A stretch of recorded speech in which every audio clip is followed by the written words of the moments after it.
Hello, welcome. I'm Helen Claire, and this is a quick post-run stretch sequence. So the one that I do most often is really nice to do straight after your run if it's nice and warm and sunny and if you have some nice dry grass. Otherwise, it's great to do as soon as you get back home. You don't need anything, so we'll get started.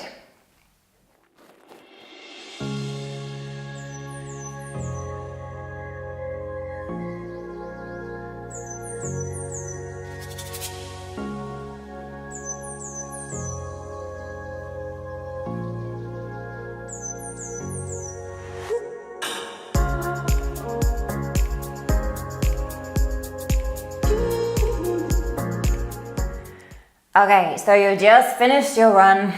You take a long reach up, interlace your fingers and push up. Maybe just rock a little bit from side to side, lengthening out the spine, opening up the shoulders, lengthening the sides. And then from the center, soften your knees and we fold. Rest your chest, your ribcage on your thighs there, if that's accessible. And take your elbows and you could rock, sway gently side to side.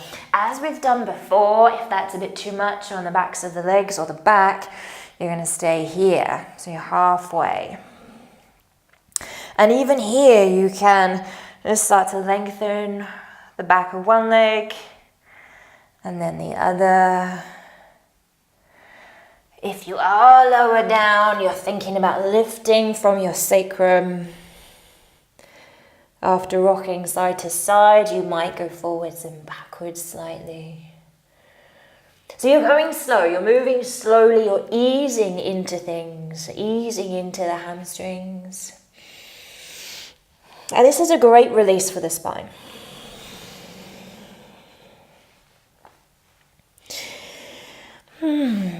Okay, so from there, we want to come down. So down on the floor with the hands, and we'll step 1 foot back and knee down. And bring your hands up onto your hips. We want to make more of a square shape here within the legs, more so than in our sun salutes. Hands to the hips and lengthen the tailbone. So find that lengthening through psoas. Along there, along the front of the hip. Reach the arms. And I'd like you to take a hold of one wrist. So it's my right wrist. It's on the same side as this leg that I have back. Keep the tailbone lengthening and I'm going to reach over to the left. So I'm reaching over away from this back leg. And if I keep the belly drawing in, the tail lengthening, I get this really nice stretch, not only down the front of the hip through psoas, but also slightly down the side, just into TFL. On the top of the IT band.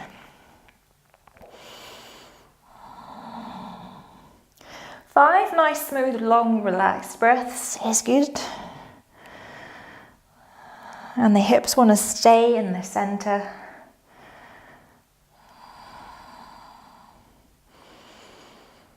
Good, and then we can go back to the center, release the hands down. If you have the space to, you could take your back knee back slightly and then sink the pelvis down towards the ground. Ease a little bit more into the quadriceps there.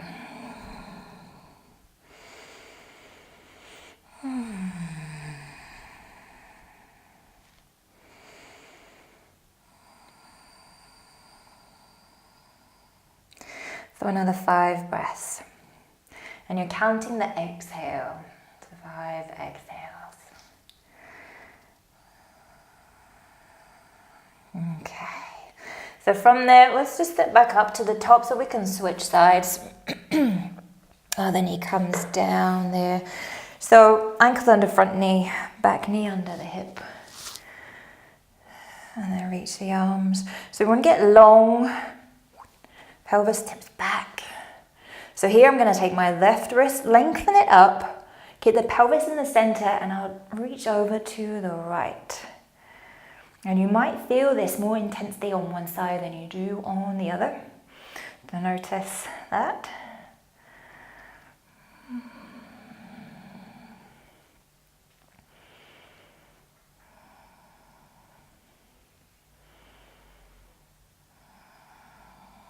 So if you are doing this outside, and I've done this outside plenty, but you do want something soft under your knees. Maybe a towel if you've got one in the car, or some nice soft grass. Okay, I'll come back to the center, release the hands. That knee might be fine where it is, but if you can, you could take it back a little bit further. And then we can just get heavy through the hips, through the pelvis.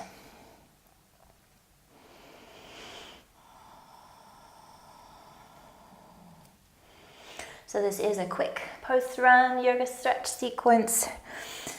Great to do as soon as you can after your run. Even better would be to do another additional recovery yoga session later on in the day.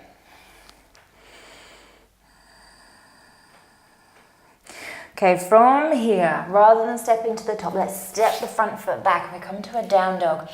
Really push into the hands, lengthen the back first of all. A bit of broadening across the backs of your shoulders, so you feel your scapula moving apart. And then we're going to ease into the backs of the legs. So drop one heel, lift the other.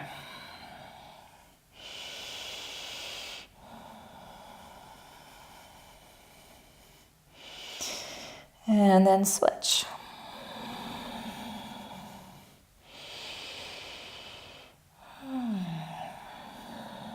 So a couple of breaths and then we'll switch again. It's alternating sides there, moving nice and smoothly. Now obviously this is better and easier to do without shoes on. Obviously if you have just finished your run and you're outside, you could give it a go with shoes. I tend to wear the really barefoot minimal shoes, which are pretty useful for this. And then lift both heels. Let's step both feet up part way, but nice and wide. So I've got my feet at least as wide as my mat is here. Bring your forearms to your thighs. So I'm in a high squat. And the high squat version is great, especially if you're practicing your squat. If you can come lower, you could drop the hips down lower. Keep the knees drawing out and the chest lifting. Now you might have your heels off the ground. That's fine.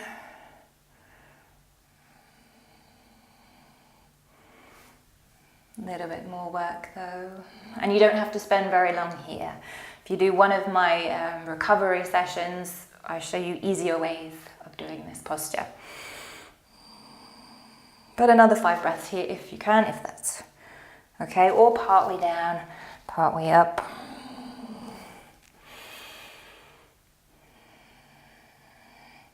And then we'll fold again. So bring the feet a little bit closer, about hip width. I'm going to rest my chest on my thighs and hold my elbows.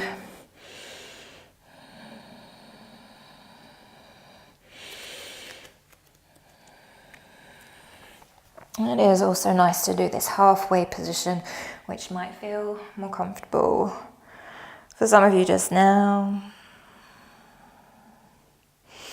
And then we come up to stand. Let's take one last reach. So interlace the fingers, reach all the way up, release, interlace the fingers behind the back, and open the chest as you lift your arms, squeeze the shoulder blades together. Good, and relax.